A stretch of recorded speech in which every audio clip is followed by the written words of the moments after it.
My ticket stub for this movie just says Blood and Hoe, which sounds like a way better movie than this was. Welcome back, everybody. I'm Jake, the Scary Story Guy, and today we are talking about a movie that I can't even believe exists.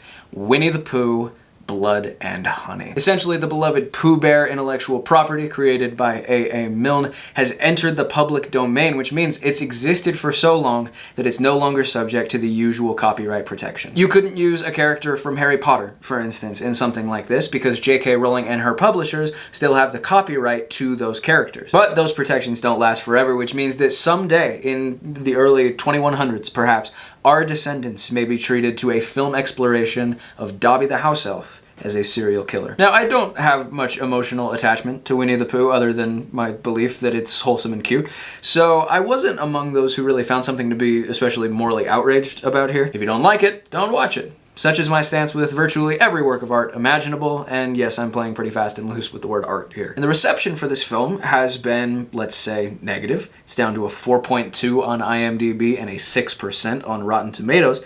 And the thing is, it didn't have to be this way. I think there's a world where this is a pretty fun movie. Now, sadly, we're not living in that world, but the idea behind this had some potential, I think. This could have been a campy delight that leaned into humor and nostalgia, right? Not a good film, per se, but, you know, good jokes and self-awareness and some classic Winnie-the-Pooh references that at least you're walking out of the theater kind of feeling excited about what you've seen. Instead, I walked out of the theater and promptly forgot about this movie altogether, which, considering this is a slasher movie starring a beloved children's character, that's kind of the worst case scenario. Alright, so let's dive in. Some mild spoilers ahead, possibly, but I don't think I'm going to say anything that will affect your enjoyment, such as it is, of this movie. Also, I'm very sick right now, so if I'm sounding or acting different, that is why. So we start off with an animated segment that actually got my hopes up for this movie a bit. It's revealed that Christopher Robin abandons all his furry little friends in the 100-acre wood to go off to college. And the problem with that is they were counting on him for survival. That he's bringing them food every time he comes to visit, right? So Pooh Bear and Piglet and all the rest kind of end up going feral as a result, and things get so bad that they eventually have to kill and eat our guy Eeyore. Tough stuff for Eeyore. And so, when Christopher Robin brings his new fiancée back on a grand tour of the 100-acre wood, some murderous, chaotic vengeance ensues. See what I mean about how there's potential here? This movie could have been funny as hell and fun as hell. Instead, it plays it completely straight and ends up being neither. And I've seen some comments online from the filmmakers about how, oh no, this was supposed to be fun, right? We played it for laughs. It's all a big joke. But that's not really discernible from the tone of the movie. I mean, no one in my showing was laughing. It didn't feel like there was anything to laugh at. It was just a bunch of straightforward and generic, albeit poorly lit, slasher sequences. And that's another thing. This movie is just not well made at all. The lighting for 90% of this movie is firmly in that season 8 Game of Thrones I can't see shit territory. There's some absolutely incredible dialogue too. Incredible in the sense of, you know, being really bad. These girls are getting chased around the 100-acre wood by Pooh Bear, who has already killed 2 of their friends. What a fucking sentence that is, by the way. And eventually they go inside to find that there's a message written in blood on the wall. And one of the girls, totally straight-faced, says, "I think whoever's outside is the same person that wrote that." That's kind of a leap. Another example, later in the movie, these same girls find another girl who's all bloody and tied up in Pooh Bear's torture dungeon. Another sentence that just, wow. And they run in like, oh my god, who did this to you? Imagine being in a public place where there's like a mass shooter and you see someone lying on the ground, shot. And you're like, oh my god, who did this to you? Like, they think you were making fun of them. And that's the kind of thing I'm talking about, right? I mean, that's just a bad script.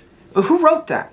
Like, someone actually sat down and typed that out and was like, yep, nailed it. That's what they should say. Or was it not written at all and your actors were just improvising? That actually might make more sense. None of the actors in this movie even have a Wikipedia page, which, not to be elitist, but tells you something. And the final problem I want to mention is that Pooh Bear and Piglet are just executed really poorly. They don't look anything like their characters. They don't act anything like their characters. Other than their names, we don't get any indication at all that this is actually Pooh Bear and Piglet. I mean, really, they look and act like a couple of massive rednecks in a pig mask and a bear mask. And it's just those two. There's no owl, no rabbit, no Tigger being like, hoo-hoo-hoo-hoo. In fact, other than the first few minutes, there's really nothing at all here that even sets this apart as a Winnie-the-Pooh themed movie. And That strikes me not just as a missed opportunity, but also profoundly lazy. This is essentially a generic and shitty slasher movie that is named after some famous IP. It can only be said to be based on Winnie-the-Pooh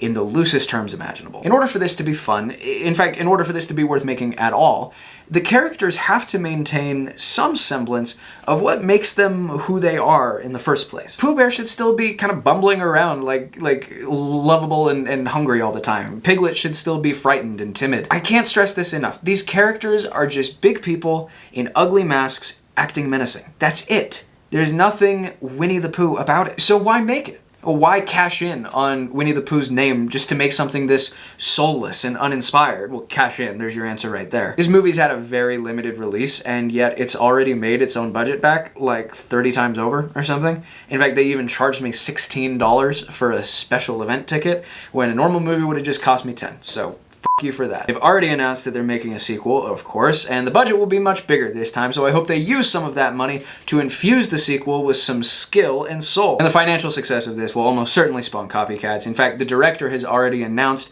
that he is working on 2 related projects. The first is called Peter Pan's Neverland Nightmare, and the second is called Bambi: The Reckoning, which, I will admit, is a great title. So here's hoping they learn from their mistakes and they can make these IP robberies a little more fun going forward. I guess the only thing left to do is rate this, so I'm gonna give Winnie-the-Pooh Blood and Honey 1.5 stars out of 5. Anyway, that's all I've got for you this week. Stay tuned as always for more scary story content coming soon. And of course, thank you for watching this video. Here's hoping you survive to see the next one.